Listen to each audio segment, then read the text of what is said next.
What's going on, people? Welcome to another edition of Gen Sports Corner, back at you for 7/16/2020.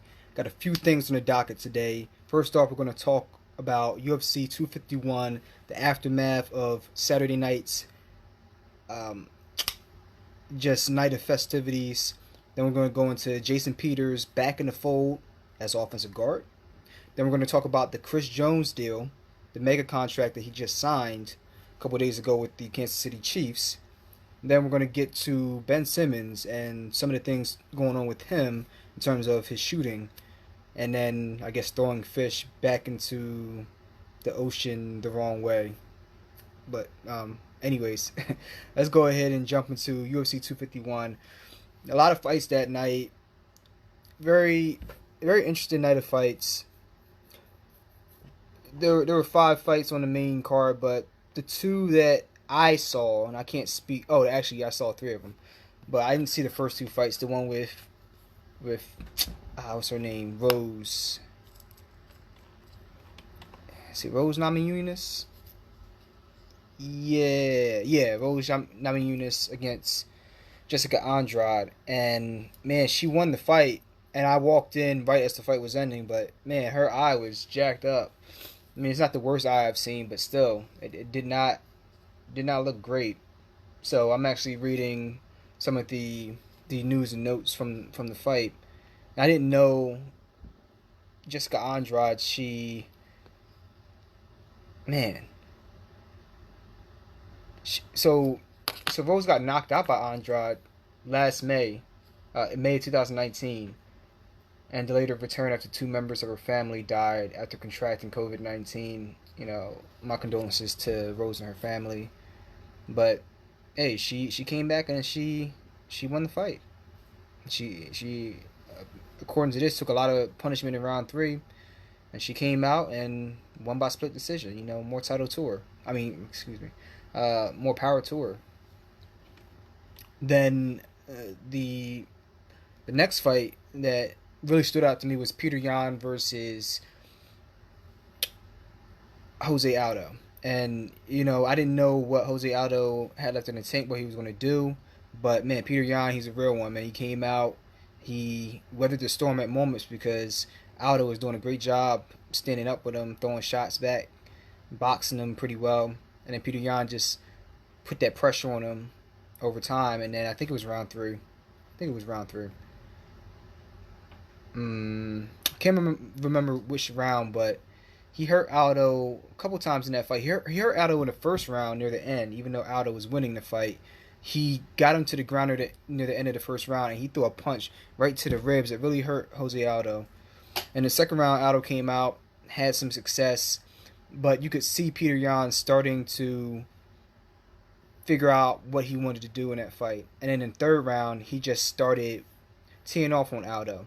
And at some point, I don't know if it was the third or the fourth round, if they got there, he really started putting punishment on Aldo, hit him with a shot that really hurt him, knocked him back towards the cage, got him to the ground, and he was just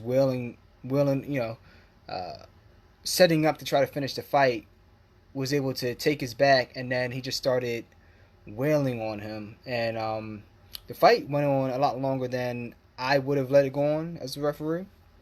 And we know that in the UFC, the corners, they never throw in the towel. So I don't know what the hell his corner was doing.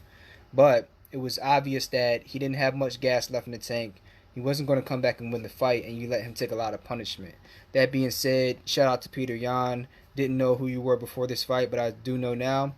I think he's, what is he like? He only has 1 loss, and he has a lot of wins. He has a very, very good record, and I'm curious to see what he's going to do as the UFC Bantamweight champion. So, shout out to him. Then the co-main event on that docket was Alexander Volkanovski versus Max Holloway. And this was a big fight because it was a rematch of their previous fight. Max Holloway, legendary career already, and he's only 28. But he lost the belt to Alexander Volkanovski by it might have been split decision the first time as well. I can't remember, but he beat Holloway the first time. Nobody saw that coming. And then this time came out first round, got dropped, but he got up like kind of remind me of Sean Porter. Like you hit Sean Porter and you'll see his knees buckle, and then he'll just stand right back up. Like, you know, he got that pit bull mentality. You really got to take the whole kitchen sink and maybe even rip out the faucet and the pipes and hit him with everything you have. Otherwise, he's just not going down.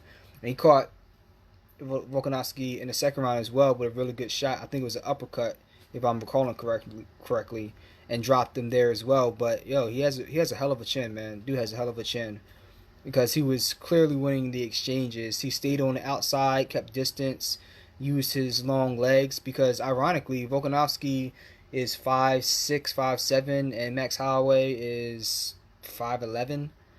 So he had almost a 6-inch height advantage, but yet Holloway had the shorter arms. His reach was like, I can't remember, like 69, and Volkanovski's reach was about 71 or 72. So you're talking about a short guy with orangutan arms. So in terms of stand-up, Volkanovski, he was able to get at Max Holloway in the first fight, and I think Holloway was smart this time around since he has longer legs. He used that, stayed on the outside, just touched him here and there, set up the good shots. But in the third round, Volkanovski, he started closing that distance, and I remember making note of that. I remember saying, yo, if he does not close the distance, it's going to be either a long night or a short night. A long night for Volkanovski or a short night of work for Max Holloway, because you can't sit on the outside and continue to allow Max to control distance. It's just not going to work out for you. And not any sooner than I said that did Alexander start to close distance. Took a couple shots early in the third round and throughout that round as he was getting caught coming in here and there, but he started to close distance and started to land some good shots. And I thought that he was able to steal the round near the end. And I think that was a big round in the fight for him. And in the last two rounds, I thought that Volkanovski didn't dominate necessarily, but he clearly landed the more effective, cleaner shots in the fourth and the fifth rounds. And I really liked the work he was doing. And he ended up coming out with the split decision, retaining the belt that he took from Max Holloway. I could have seen it going either way. I thought the third round was a swing round. I thought it could have went to Max, and Max could have won 3-2. But me personally, I scored it 3-2 for Alexander Volkanovski. So I thought it was a great fight. I didn't think anybody got robbed there. I just thought that it was a chess match, and Alex just came out on top this time. So, you know, hats off to him. Hell, hats off to Max Holloway, because he put everything on the line the first time, and the second time he wasn't able to win his belt back. So I don't know what the next move is for him from here, but I think that he'll be okay. He fought a really good fight, and I think that he's still a top-notch fighter at his weight class. He should have no problem even coming back for a third fight or whatnot, because I still think that he can beat Volkanovski. I just think he just has to make those adjustments again in this fight, because Volkanovski was able to just edge him out. So we'll see what happens. And then lastly, the main event between Kamaru Usman and Jorge Masvidal. Now, what I didn't know coming into this fight, because I heard about this fight on short notice, and I didn't know that Masvidal took the fight on 6 days notice, I believe. 6 days. Or maybe a week, whatever. 6-7 days ain't much of a difference. You have a week's notice for a fight against the top guy at this weight class, the champion. I mean, he looked like he was in good shape, but even so, you don't have an 8-week training camp or whatever amount of time that Usman had. That's a huge difference. I mean, I know Usman is training for a certain fighter, and he didn't end up fighting him, but still, even though you're not fighting the person you expected to, you still put in the road work, you put in the hours, you've built up the stamina to be able to go 5 rounds in a fight. You're already at that level where you can perform at your peak. Whereas Masvidal is just coming off a fight who knows how long ago, and he's probably been training, running, staying in shape here and there, but like, you're not training. You don't have a full training camp for a fight. It's just a huge difference.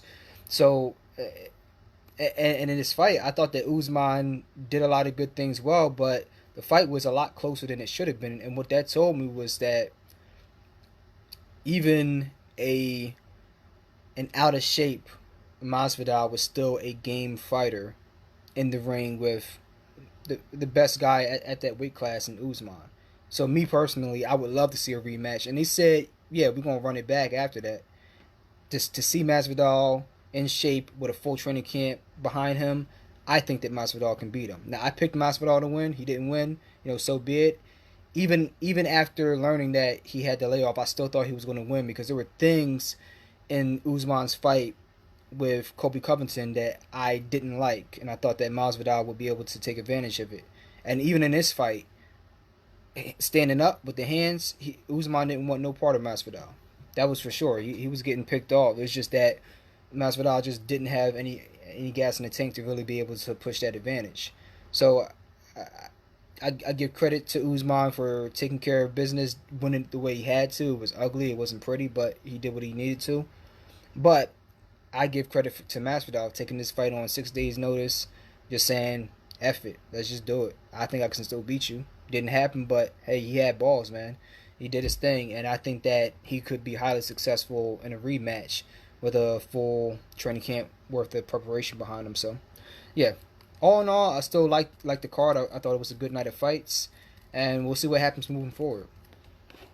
Next on the docket, let's move over to Jason Peters rejoining the Eagles as an offensive guard. That's crazy, man. He's going to be playing right guard to hopefully fill in the shoes of Brandon Brooks, who went down with the Achilles injury a month ago. So that's a big signing there, and we're going to see how this pans out. They're going to keep Andre Dillard at left tackle. They're not going to move Sam Malu from left guard. The only difference is going to be Jason Peters at right guard. Now, it may seem as though just because he's a future Hall of Fame left tackle that switching the position to considerably one that requires less lateral mobility than is required at left tackle would be easier for him. But there's a lot of challenges in playing right guard that maybe we might tend to gloss over. You're going from fighting on the outside to essentially fighting in a phone booth. And it's, sometimes you get to take some plays off here at tackle. Like if you're running to the right, maybe you engage with the defender for a couple seconds, but then you're able to ease off the gas because the play's going the other way. When you're playing guard, you don't have any time to really get a rest. Like you're playing physically, you're fighting in that phone booth, you're taking on defensive tackles, play in and play out. And at 38, with the injury history that he's had, with how difficult it's been to keep him on the field for every snap, is he going to be able to hold up at right guard? I certainly hope so, and we're going to find out. And then secondly, you have this shortened off season where you don't have people coming in and training like they would usually do. How's he going to have the time and get enough reps to really adjust to playing right guard? That being said, you're talking about a guy that is physical, who is aggressive. So when you're playing at guard, a position where and what's his name? Brooks off of, he used to play for the Eagles. He's always on Comcast Sportsnet. Barrett Brooks and Trey Thomas were talking about this. Trey Thomas was reiterating some of the difficulties that Jason Peters might face because he said he had to move to right tackle when he played in Jacksonville in his last year or two because he was always a left tackle. He had to move to right tackle, and he was like, yo, I got put on my butt. I can remember it clear as day. Like, the guy put his helmet into my chest, and it was over. Like, I just was not used to playing that side. Like, your hand punch, you have to throw it differently. Your feet, you have to think about it differently, the way you're doing your drop sets or how you're coming off the ball. Everything's just different. Like, you would think that, it's just a mirror image. It shouldn't be that hard. But when you've trained your muscles to have that memory to play on the left side for years and years and years, it's very difficult to all of a sudden flip that on his head and say, do it the same thing, but from the opposite point of view. So we'll see. But Barry Brooks made a good point. He said, well, you're playing guard. It's a position where you have to be aggressive and you have to be ready to come off the ball explosively and be able to put your helmet into somebody's chest. And that's something that Jason Peters still does very well. And playing at guard, yeah, you don't want to get beat uh, and have somebody have a beeline to the quarterback. But then again, you also do have help with the tackle and the center. So at times they're going to be able to help you out. So is it going to be a difficult transition? Yeah, I think so. But I think that he's going to be an above average to very, very good guard this season. So let me know what your thoughts are and comments are on that. But I think that it's a good move. It's a smart move because maybe making that trade for Tooney from the Patriots may not have been the most feasible move. They might not have been able to pull that off. So at least you don't have to shake up the line too much either. Um, so that's what's going on with the Eagles. And then the other big thing that happened this week was Chris Jones, defensive tackle for the world champion Kansas City Chiefs. Really explosive defensive lineman, just a game changer, a game wrecker. They signed him to a 4-year, $80 million deal, $20 million a year on average, with an additional $5 million possible in incentives. And I think it's a great move for the Chiefs. And even more importantly, looking at the contract, the Chiefs really got a deal that is favorable to them. And something you don't see a lot is in this deal, there's no signing bonus. So the first year, Chris Jones is getting like $16 million. The second year, he's getting $21 million. And then the third year, the money is guaranteed by a certain date. So I don't know if that's 5 days after the start of the calendar year for the NFL, like March 5th, or if that's in April, or what date that's going to be. They'll announce that. So I think $23 million is guaranteed by a certain date. And then the fourth year, the $20 million for that year is non-guaranteed. So pretty much they're giving him a 2-year deal. With the third year, they can decide whether they want to sign him by a certain point and guarantee that money. And then the fourth year is pretty much like an option. If he's just so phenomenal that they can't bear to lose him, they can pick up that $20 million fourth-year option and complete the life of the deal for $80 million. Either way, he's going to get $40 million guaranteed, which is crazy for a D tackle. But, hey, he's getting paid. He got some security, not all the security he wanted, but he's still got some security, getting $40 million in the bank, possibly $60 million. And he's giving them flexibility in that fourth year when they may or may not want to restructure Pat Mahomes' deal. So it worked out for both sides, in my opinion. They came to some type of agreement that worked out for everybody, unlike what's going on in Dallas. And Dak Prescott just signed a franchise tender. He says he's happy to be a Cowboy and play under this deal so far. We'll see if they're both singing the same tune next year. But that's neither here nor there. The season is fast approaching us. And that leads me into my next point. Not only is the NFL season fast approaching us, but so is the NBA season. And everybody's over at the bubble in Orlando, and they're getting their pre-made meals and they're practicing and so on and so forth. But I want to talk about the Sixers. I want to talk about Ben Simmons. An article that just came to my attention on my news feed. Sixers only adding more to the Ben Simmons shooting hype. So, last summer there were videos of Ben working out, hitting jumpers, and when asked on Media Day in September if he'd take more threes, he said, if it's open, I'll take it. And we know how that went. He made 2 last year that he actually stepped into and stepped back and took. And nothing but net. They look beautiful. They were as good of a shot as you can make when having your feet set and just, shooting one at the hoop from 3. So, word on the street, besides not being able to fish correctly, just side note, something that made me chuckle. Apparently, Ben Simmons went fishing, and as he was holding the fish up to the camera to show his catch, he attempted to turn around, and the fish slipped out of his hand and hit the railing on whatever, and just they weren't on a boat. He was on like a deck or whatever, a dock or whatever, hit the railing on the dock and fell into the water. And people were making jokes like, "Damn, you have a whole ocean and you're still hitting the rim."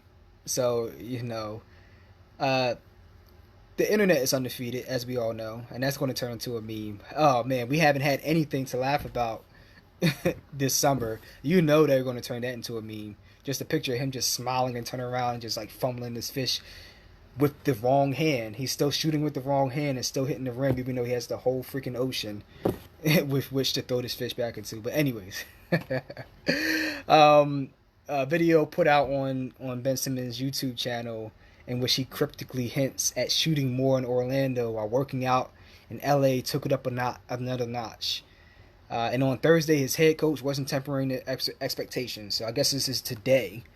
I think just the variety of ways that we're trying to use him helps in some capacity. And I think what's most helpful is his mentality, Brett Brown said in a video conference call. He's coming down here with a tremendous spirit. Let me try to talk like Brett Brown, see how bad my accent is. His 3-point shot is looking good. He shoots more threes in practice. And the last days, he might have, for almost half a season, he looks good. He feels good. And I know he's getting tremendous encouragement from his teammates. It's a horrible impression, but it's the best I can do. Joel Embiid publicly said on multiple occasions he wants to shoot more. Shake Milton saying the same thing. We'll see. I mean, we've all talked about it and heard the speculation here, there, and everywhere. But yeah, we live, Quran. Here, there, and everywhere. But I would love to see it. We've seen the man shoot threes. We've clowned him for years, and we've finally seen him not just take the threes, but look like Larry Bird when he's taking. It's effortless. He just closes his eyes, throws them up, and they just go in, swish like nothing but net. Almost damn like a video game. You might as well it's like he's playing on rookie mode.